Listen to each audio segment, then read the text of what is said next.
Hello and welcome to Riff Views. As always, I'm Plume Noir, and this is Flash Forward number one. I always call it Fast Forward, which is kind of a pun in itself. Um, Before I go on about this issue, there's two things I want to bring up, and I'll make this really quick as I can make anything.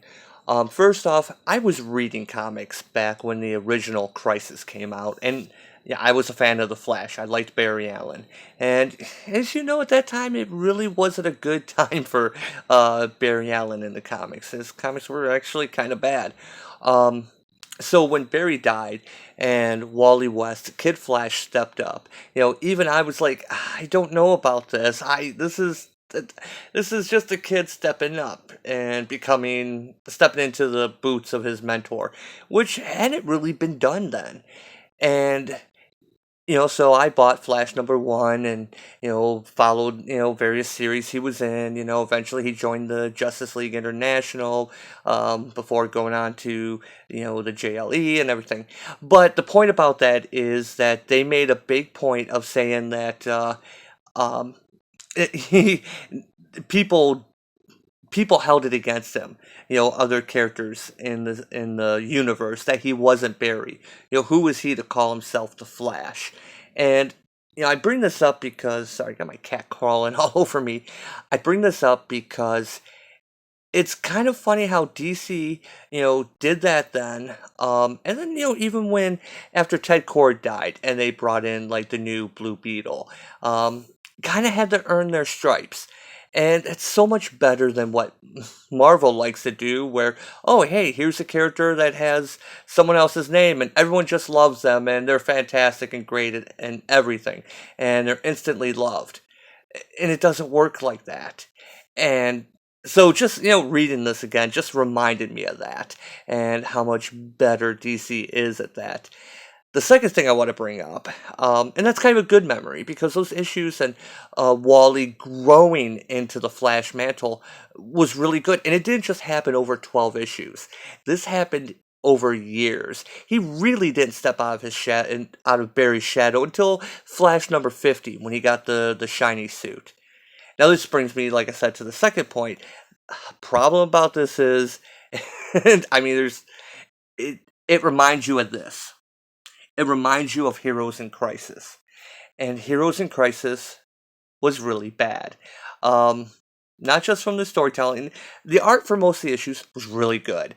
Um, but Wally's plan, eh, everything, it was bad. It left a bad taste in my mouth. Someone who liked Barry and eventually grew to like Wally better. And when they brought Barry back in Final Crisis, I was really disappointed. I was hoping it'd be a temporary thing, but I mean, we have a Flash TV show. I mean, Barry was in Justice League, and oh God, I mean, he was the worst part about Justice League, I'll be honest. But Heroes in Crisis did so much damage. And yeah, Wally's powers went out of control. He ended up killing a bunch of people, and it doesn't make a lot of sense when you think about it, especially since we saw, things earlier in the book that didn't jive up with what Wally supposedly done. And I'm not even quite sure what he did. He just had a Speed Force explosion, I guess, and that killed everyone. Anyway, so this is the fallout. What happens after Heroes in Crisis? Wally is in prison, basically awaiting trial.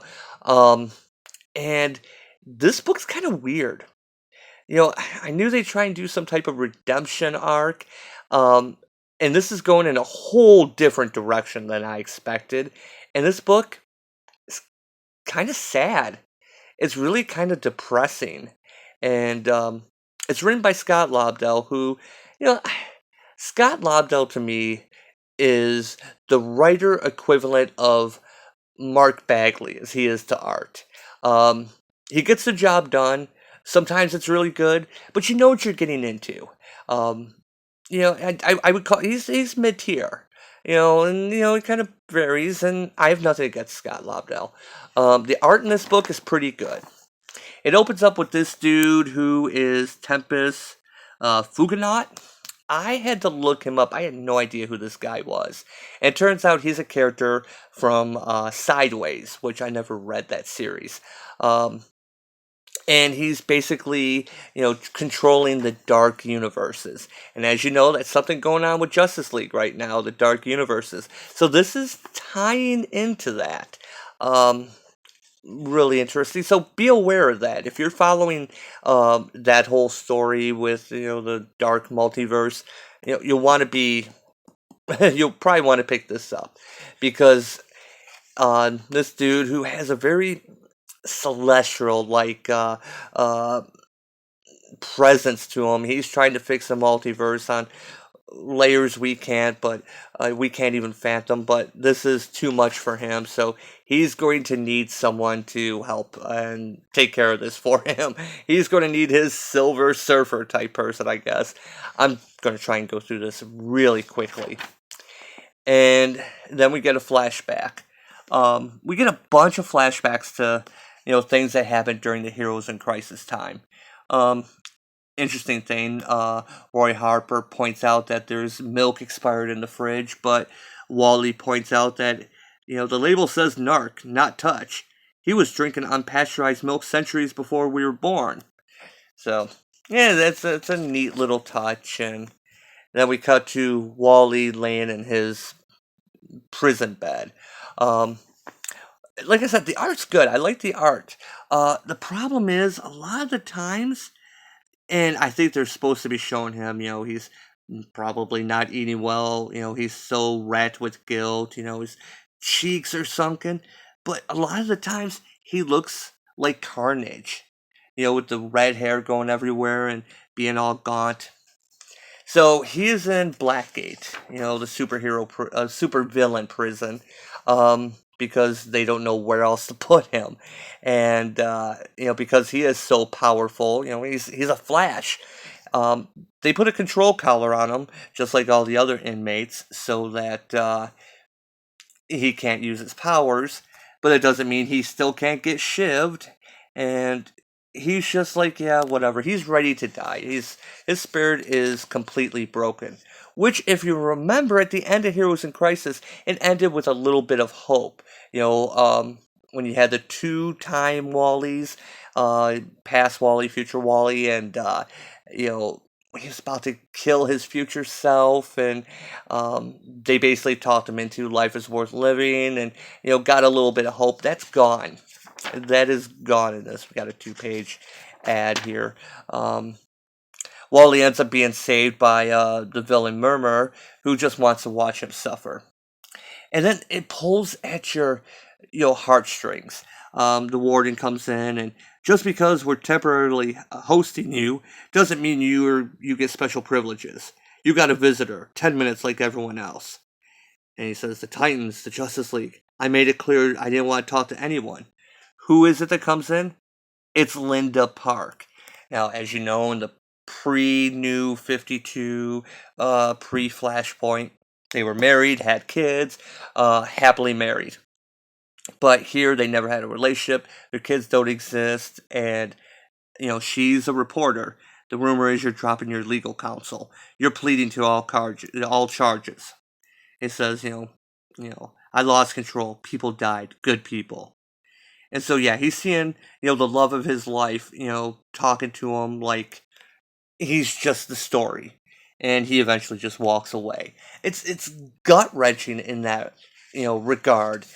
And it's, maybe this is the thing that really trying to break him down. Scott's really trying to break him down to bring him back up.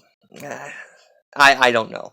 All Wally West fans are just so ticked off at his handling over the past 5 years or so. Ever since Final Crisis, basically.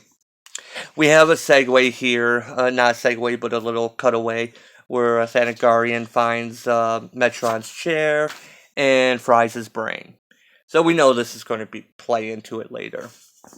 Again, we cut back to more Heroes in Crisis flashbacks, and he even says, killing a future version of myself to establish an alibi.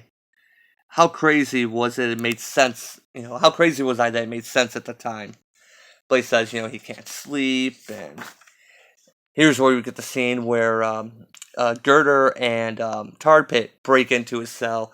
They bribe the guards to have their control collars removed so that they can kill Wally. Um, and yeah, he knows he's going to die. He still fights, though. That whole survival instinct. But during this fight, when they're kicking his ass, they break his control collar. So now he's fully powered back up and, yeah, takes him down with ease.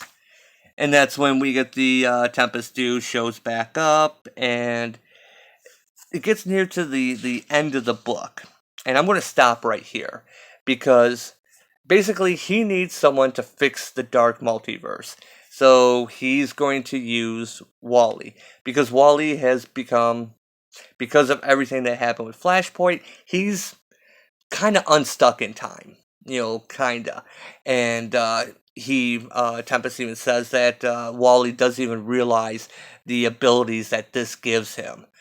So I'm going to stop there, because it looks like we're going to go on a multiverse hopping adventure in these 6 issues, as they're dealing with the dark universe corruption, the dark thoughts that generate whole new universes that normally get pruned away and what have you. Yeah, and we're going to be going with that. It's the mood is a little bit, tonally this book is kind of back and forth. It looks interesting, where we're going to get some multiverse traveling the known 52 worlds, but then it's just so much self-hatred on Wally's part. I can't find a page with Wally. So much of how much he hates himself, the guilt he feels, and granted, that's, understandable, but this is Wally West. If everyone remembers him, why is it that, sorry, I gotta push my cat out of the way. Why is it that no one even tries to visit him, even though he says not to? Barry, Barry not visiting him, even after everything that happened. Barry not being involved seems so weird.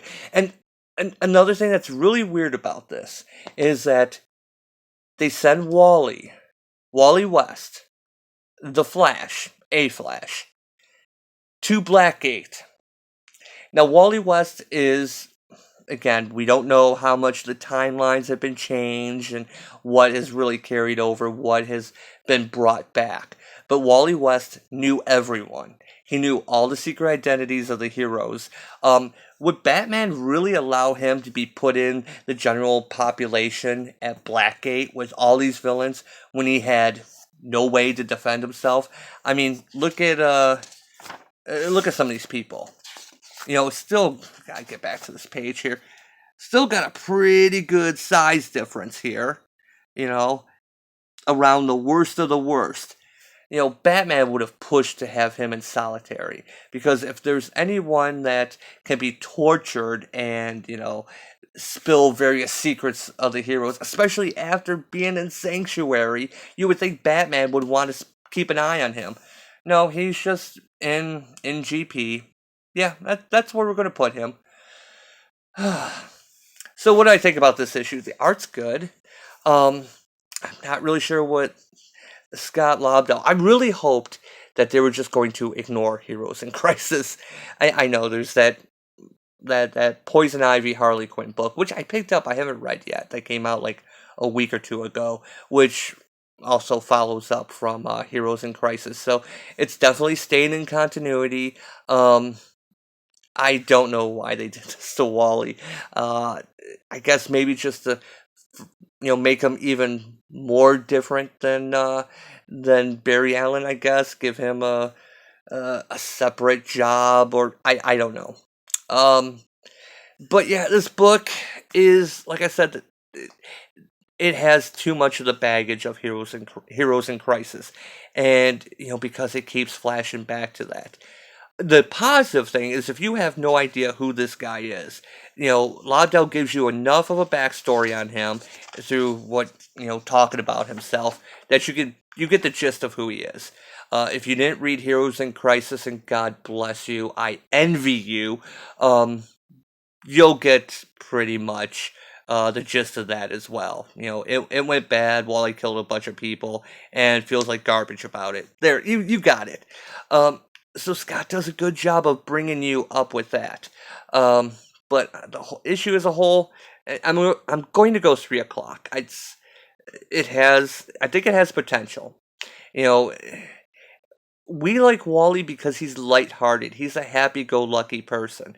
He's one of the happiest, most cheerful, upbeat characters. To see to see him as, Cletus Cassidy, in Blackgate is just, and this scene is just like a knife in the gut. And yeah, it's hard. Maybe this is a darkest before the dawn type moment. So anyway, I'm gonna go 3 o'clock on this. I'm cautiously optimistic of where this book is going, and who knows? Maybe Wally West can be redeemed, and even I like the fact that Scott Lobdell did kind of poke fun at Tom King's motives in what he tried to do with Wally and the whole future clone thing, which the more you think about it, the less sense it makes, and how crazy he was at the time. So anyway, yeah, this is a character who has this great power, and let's just put him in a collar and put him in Blackgate. I'm sure Batman was A-okay with that. Anyway, 3 o'clock. As always, thanks for watching, and I will see you next time.